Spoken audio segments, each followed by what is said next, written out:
This is video podcast 30 from learningradiology.com. Diseases of the great vessels. Hello, I'm William Herring from Albert Einstein Medical Center in Philadelphia. In general, aortic anomalies are usually asymptomatic unless they cause an encircling vascular ring like a pulmonary sling or a double aortic arch. They can be complex lesions and they frequently require multiple projections using MR or CT. Just as a reminder, this is the normal branching of a left aortic arch. The first branch is the right brachiocephalic artery. The second major branch is the left common carotid artery. And the third branch is the left subclavian artery. Left aortic arch with anomalous right subclavian artery. This is a rare abnormality occurring in less than 1% of all people.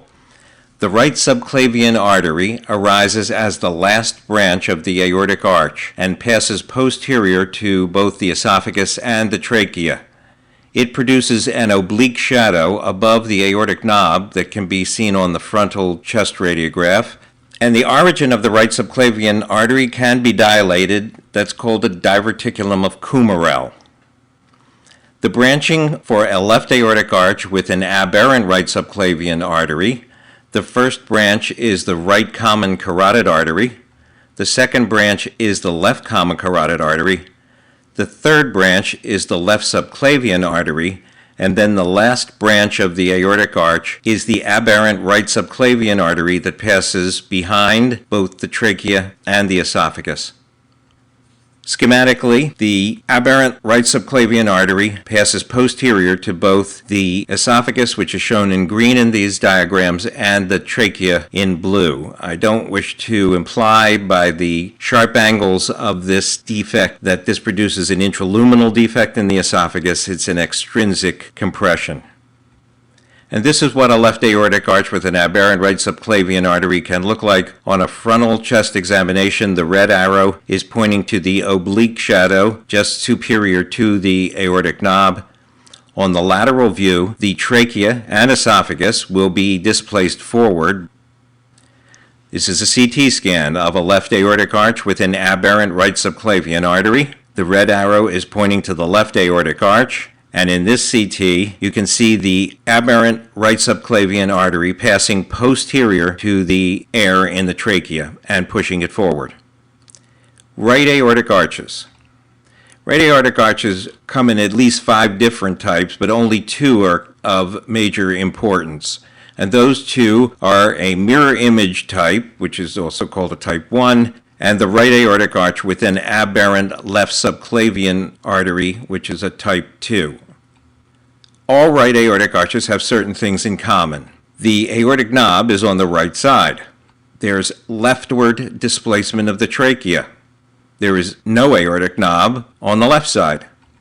The aorta descends on the right, and usually just above the diaphragm, the aorta returns to the midline and then to the left side.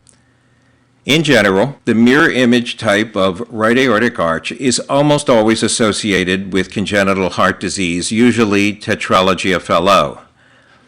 The right aortic arches with an aberrant left subclavian artery are rarely associated with congenital heart disease, and they are also the most common variety of right aortic arches. The type 1 or mirror image type is associated with congenital heart disease 98% of the time. Its embryological origin is secondary to interruption of the left arch just distal to the ductus arteriosus. And this is what the branching of a mirror image right aortic arch looks like. First, here's the normal arch, right brachiocephalic artery, the left common carotid artery, and the left subclavian artery as its 3 major branches. A right arch with mirror image branching, the first branch off of the arch is the left brachiocephalic artery. The second is the right common carotid artery. The third is the right subclavian artery. There is no posterior impression on the trachea or the barium-filled esophagus by a mirror image aortic arch. The heart is usually abnormal in size or shape because of the presence of congenital heart disease, and the aorta descends on the right. This is an example of a mirror image right aortic arch in a patient with tetralogy of Fallot. This is an adult. You can see that the arch is on the right side and displaces both the barium-filled esophagus and the air in the trachea toward the left. You can see that the heart has an abnormal shape to it, produced by elevation of the apex of the heart by right ventricular hypertrophy. And on the lateral view, the green arrow is demonstrating that there is no forward displacement of either the barium-filled esophagus or air in the trachea. Here is a series of CT images in another patient with a mirror image right aortic arch. You can see that the aortic arch is on the right side and that there is no vessel that passes posterior to the air in the trachea or the esophagus. A right aortic arch with an aberrant left subclavian is associated with cardiac defects about 5 to 10% of the time. Most commonly, it too is tetralogy of Fallot, then atrial septal defect or ventricular septal defect, and coarctation of the aorta rarely. The branching of a right aortic arch with an aberrant left subclavian artery. The first branch is the left common carotid artery. The second branch is the right common carotid artery. The third branch is the right subclavian artery, and then the aberrant left subclavian arises as the last branch off of the right arch and passes posterior to both the trachea and the esophagus. This is a diagram that demonstrates the posterior position of the aberrant left subclavian artery behind both the trachea and the esophagus. There will be a posterior impression on the trachea and the barium-filled esophagus in patients who have an aberrant left subclavian. The heart will usually be normal in size and shape because most of these patients have no congenital heart disease. The aorta descends on the right. This is an example of a right aortic arch with an aberrant left subclavian. The red arrow is pointing to the right-sided aortic arch, which is displacing the trachea to the left. And on the lateral view, the green arrow here is pointing to the forward displacement of the air in the trachea produced by the aberrant left subclavian artery. This is a CT example of a right aortic arch with an aberrant left subclavian artery. You can see that the arch is on the right side and that there is a vessel that insinuates itself behind the trachea and the esophagus, which is the aberrant left subclavian artery passing toward the left side of the body. If a patient has a mirror image right aortic arch, then it will be associated 90% of the time with tetralogy of Fallot, 6% of the time with truncus arteriosus, 5% with tricuspid atresia. If a patient has one of these diseases, then there will be this percent that have a mirror image arch. If a patient has truncus arteriosus, there's a 33% chance that it will be associated with a mirror image right aortic arch. If they have tetralogy of Fallot, a 25% chance. And transposition of the great vessels, a 10% chance. Tricuspid atresia, 5% chance.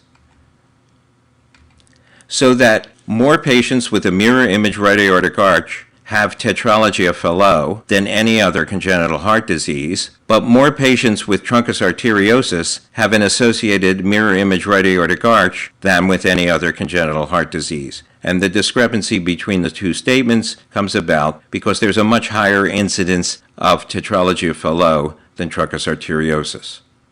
Double aortic arches. In general, a double aortic arch is the most common vascular ring. It is rarely associated with congenital heart disease, but the vascular ring produces tracheal and/or esophageal compression. It's caused by persistence of the right and left fourth branchial arches. The double aortic arch passes on both sides of the trachea and joined posteriorly behind the esophagus. The right arch is usually larger and higher than the left, which is smaller and lower. A barium swallow will show bilateral impressions on the barium-filled esophagus on the frontal view and a posterior impression on the lateral view. An angiogram is characteristic.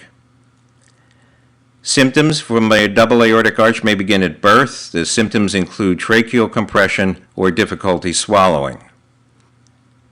This is a diagram of a double aortic arch The right-sided arch usually gives rise to the right subclavian artery and right common carotid artery, the left arch to the left subclavian artery and the left common carotid artery. A double aortic arch produces a posterior impression on the esophagus and an anterior impression on the trachea. As we said, the right arch is usually higher and larger than the left. This produces an S sign that's reversed on the esophagram in the AP projection. On the lateral view, the arches are posterior to the esophagus and anterior to the trachea. This is an example of a kitty with a double aortic arch. You can see that there is a larger right impression, higher than the smaller left impression produced by the two arches on the frontal view. And then on the lateral view, there is a posterior impression followed by an anterior impression shown by the red arrow. Double aortic arch has a characteristic angiogram, which is shown here with the branching as indicated. Cervical aortic arches. In general, they're quite rare. They're usually asymptomatic. They can present as a pulsating supraclavicular mass, or they can produce a vascular ring and compress the airway. Their embryogenesis is uncertain. Most cervical aortic arches are right-sided. Right-sided cervical aortic arches produce an apical mass. There will be absence of the aortic knob on the left. The aorta descends on the left, and there is displacement of the trachea and esophagus forward. Branching can be normal, or it can be mirror image. In left-sided aortic arches, the aortic knob is at the apex of the left lung. These also descend on the left, but they do not displace the trachea or esophagus forward. This is an example of a cervical aortic arch in an adult. You can see this soft tissue density, which represents the aortic arch high in the apex of the lung. This happens to be a left cervical arch. Most of them are right-sided. And this is the CT scan of that same patient that shows the cervical aortic arch high in the apex of the left lung. Pulmonary slings. Pulmonary slings occur as a result of an aberrant origin of the left pulmonary artery from the right pulmonary artery. The left pulmonary artery passes between the trachea and the esophagus, and most of these are associated with other anomalies. For example, stenosis of the right mainstem bronchus that can lead to air trapping, lobar emphysema, and a hyperlucent lung. This is a diagram of a pulmonary sling that shows the left pulmonary artery arising from the right pulmonary artery and passing between the trachea and the esophagus. And this is an example of a pulmonary sling. On the lateral view, we can see that there is an anterior compression on the barium-filled esophagus and a posterior impression on the air-filled trachea. There is something in between the trachea and the esophagus. Tracheal impressions. A posterior impression on the esophagus, you should think of a left aortic arch with an aberrant right subclavian artery or a right aortic arch with an aberrant left subclavian artery. An anterior impression on the trachea is rare. There are multiple isolated anomalies that are relatively uncommon. An impression on the anterior trachea and posterior esophagus, you should think of a double aortic arch. An impression between the trachea and the esophagus, you should think of a pulmonary sling. Here is your mini quiz. This is an adult. You have a frontal and lateral chest x-ray. Pause your computer or MP3 player and decide what you think. Well, if you said that this is a right aortic arch with an aberrant left subclavian artery, you'd be correct. This image shows the right aortic arch displacing the air-filled trachea to the left, and the lateral image demonstrates forward displacement of the air-filled trachea, indicating that there is an aberrant vessel behind